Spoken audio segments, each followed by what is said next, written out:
After that, publications, again, speaking and writing. So when I first got into the profession, I looked around to see who was the most successful. Boyd Epley, what was he doing? Well, he was writing, he was speaking, and he was developing coaches.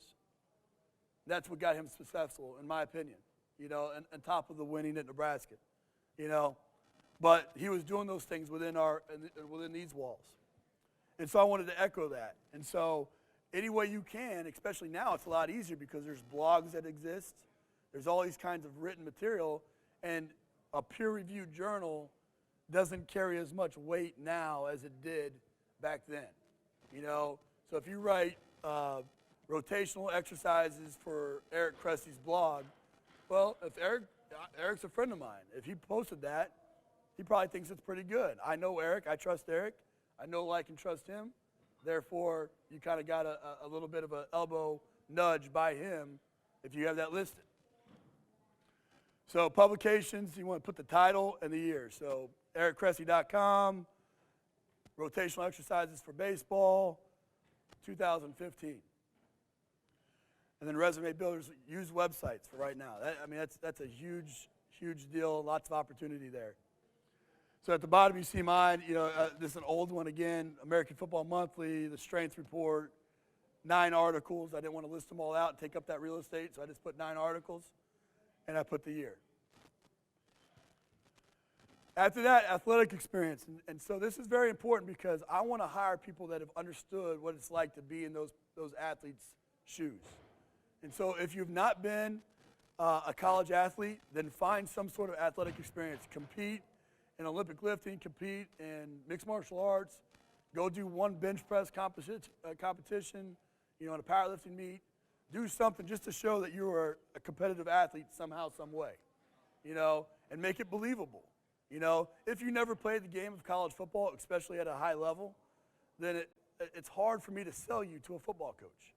Your whole job is trying to make it so it's easy for me to walk in to our AD and to our head football coach and say, yeah, they're going to let me hire who I want, but it becomes a lot easier if they're on board with who I'm hiring. So organization, years, the head coach's name, specific honors. So Ottawa University football and track and field. I didn't want to take up 2. 94 to 97, the head coach was Chris Creighton, who I work for now. And then we went to the Wheat Bowl, and I was an all-conference person, athlete, in 2 sports. So I made sure I listed both that and track. Then comes honors. So what happens a lot of times, everybody wants to put their honors up front, and it's the last thing that I care about. And really, it's just a filler. So simply, format is the honor and the year. So National Association of Sport PE Major of the Year. NAA, I was a 2-time academic All-American. Who's who, all that kind of stuff. That's where that kind of stuff goes. And it really is just a filler.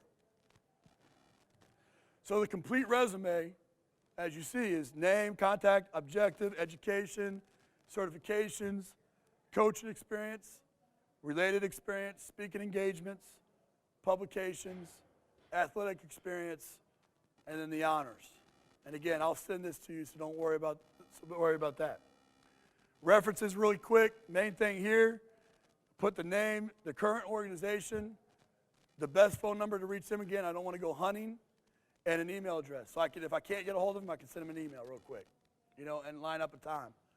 But just know what they're going to say, okay? Know what they're going to say about you, because a lot of times people don't know.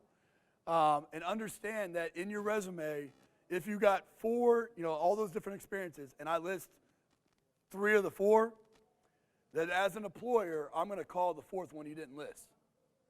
I'm going to find out why. So always make sure that you're cognizant, and this is a very, very small field, relatively, and pretty much everybody kind of knows everybody. So, make sure that you kind of in a good spot with everybody, and that you know what they're going to say about you. And then let them know ahead of time that somebody might be calling for them. So if any of you have heard my podcast, you've heard me say this a lot. Success equals T plus N plus E, okay? You have to become a great technician. That's where the education comes in. That's where you guys are all at right now. But to be a great strength coach, you have to be a great manager of time, of people, and of resources. That's where the experience comes in. And then you have to be an entrepreneur. You have to kind of be forward thinking. And so that's where those 3 to 5 impressions come in. So, how many of you guys have created a YouTube channel and done videos of you coaching the bench, squat, clean, taking workouts, put them up? So when I fire off a resume, if I was in your position right now, I'd fire off a resume. 3 days later, I'd send maybe 5 links and saying, you want to answer the questions I'm going to have. So what do you look like? How are you coaching? Do you have good presence? If you got video of you coaching somebody up on the power clean, and I can see how you coach, you've just answered a question for me, and you've made another impression. If you've written a publication and you follow up another resume, another email, maybe 2 days later, and you say, hey, this was an article I wrote for Eric Cressy, rotational exercises. Thought you might be interested in it. Maybe show you, what kind of professional I am. That's another impression, right? So you want to try to find all those kinds of opportunities, site visits, things like that, to put yourself, that entrepreneur spirit, to get yourself out of that maybe pile and into let's really consider this person.